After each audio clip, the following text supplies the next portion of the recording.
Hello, hello. Talk about on theme.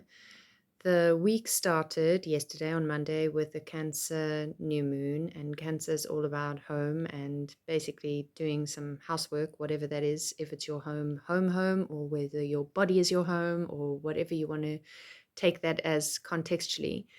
And we end the week with Venus going retrograde, and that is all about reevaluating. And I just had to do a serious clean out in order to of my phone in order to be able to do this reading. So I had to evaluate as I cleared space and cleared house, really. So that was quite pertinent. The other big energy of this week is that the nodes of fate and destiny are moving sign right now as we speak, from North Node in Taurus to North Node in Aries. The nodes move backwards, and South Node has been in Scorpio and is moving into Libra. So our axis is shifting very much to the me, my sovereignty, my independence, and versus me in relationship and collaborations. And that is, we are at the moment, we're having to release South Node in Libra, the things that are no longer serving us, the collaborations, the groups, the relationships, the way of being in any one relationship that no longer serve us, and becoming a little bit more accountable, responsible for ourselves within a relationship, within a collaboration. The North Node is developing us into the Aries traits. So let's jump into this week's reading. I am using the oil balance because it feels like we really need a bit of balance. We've got a big old cross in the sky, cardinal cross in the sky, and we are feeling a lot of pressure to change things. We also got a bonus card this week. A fifth card has popped out that may not reflect in my picture for the week because I do them before I do the recording. So choose a number between 1 and 4 if you'd like, and choose 5 as the bonus card, or choose a number between 1 and 5. Work with it as you wish, and let's jump in.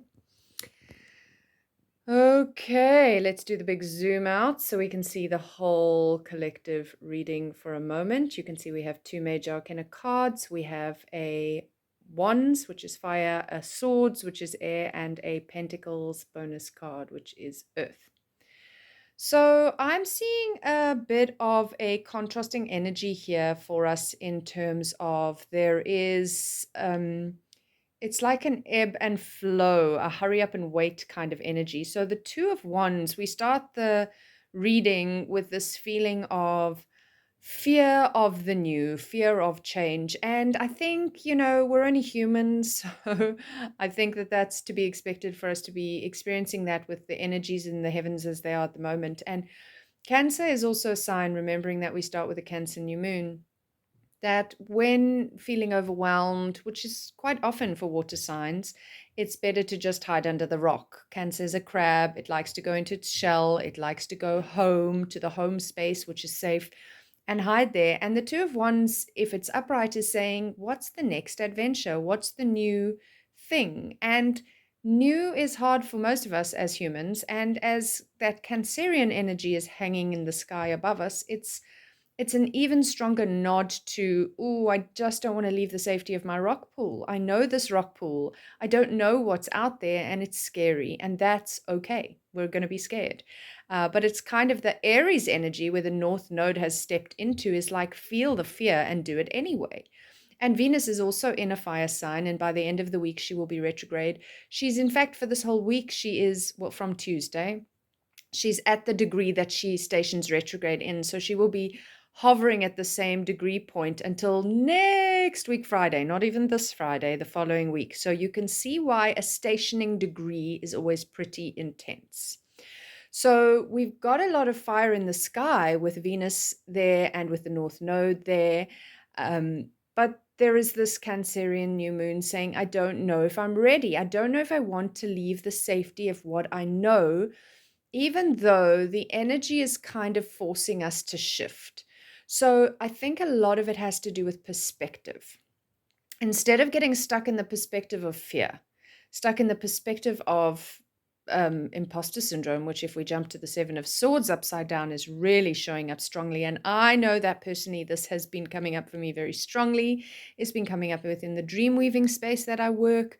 It's showing up. Imposter syndrome is showing up because when we have to step up and step out and be more of ourselves, it's scary. We've not done that before, and we don't really trust ourselves yet, and we don't feel like we're good enough. And again, the Venus retrograde is really going to help us in the sovereign sign of Leo, is really going to help us to uncover where it is that we don't feel like we can be the queen of our kingdom or the king of our kingdom. And then I love that we have the star coming up here.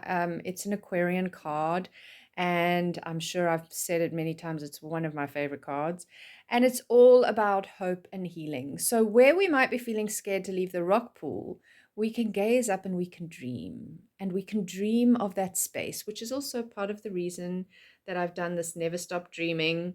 And we're also in this new moon time, which is a seed time. So make a wish, plant your seeds, dream your dreams, let them be wild and out of control. And even if you're in a vulnerable sort of Cancerian space and you're like, I can dream that, but it'll never happen. Don't, try not to go there. Just dream big, dream wild.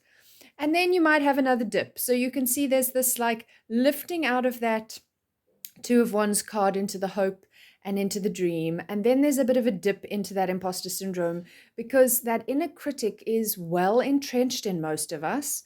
And it's going to come back around and say, but actually, I don't think you should leave the rock pool because actually you're not good enough. And you're just a crab. You're not a mermaid. You don't go and get to explore the entire ocean and sing your siren songs. You know, that's just not for you. You're just a little crab and you need to stay in your lane and stay under your rock pool. And actually, the energy at the moment is driving us all to recognize how much bigger and more and greater and brighter and darker as well we all are than we have ever been led to believe. We have been kept small societally. We have been conditioned to be sheep. And so to break out of that conditioning is extremely hard. So we loop back and forth like a roller coaster. We hit the low with the two, where we don't feel like we can leave. We go high with the star, where we're lifting out of that. Then we drop back down into this kind of sense of, I don't think I have enough. I don't know if I should take more than I need. Am I stealing from somebody else? Am I good enough? Imposter syndrome, imposter syndrome. And then still feeling a little bit wobbly, the wheel comes in, also a major arcana card. And upside down, it's like, oh, I'm down on my luck. And I feel like this is particularly two things. One thing, I think it's to remind us that we will never always be riding high. That's just not how life works. We do go high and low, up and down, ebb and flow. That is the nature of life. Just watch nature and you see her seasons and cycles. You know, watch the moon and you see her rhythms and her tides. It is not possible to always be happy. It is not possible to always be winning at life and always be in the best job and always be earning the ideal income and always be wildly in love. It is not possible. And if that's the dream that you're chasing, then you're just going to be really disappointed. And I think that's one big message of this card, is that it's meant to be up and down. That's how we see what isn't working anymore, and we make that effort to change it.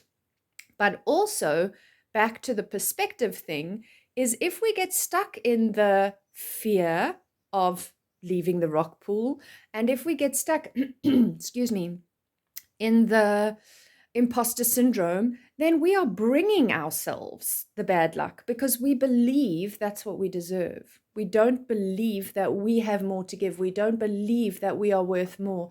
Therefore, we attract that and we prove it to ourselves as a self-fulfilling prophecy. So I think this wheel is firstly to say that don't think every time something bad happens in your life, you see, I knew I wasn't good enough, because that's not true. It's just that sometimes life brings us challenging circumstances, and it's how we rise to the occasion to deal with them that really matters. So don't let every bump on your road become a problem for you.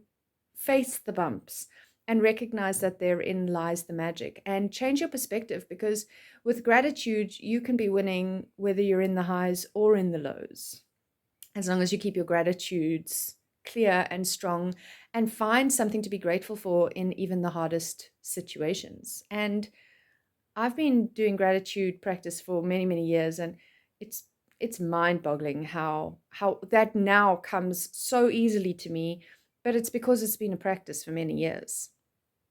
And then our bonus card is just so wonderful. It's the Ace of Pentacles. Now, an ace at a new moon is so lovely. It's literally a seed being planted.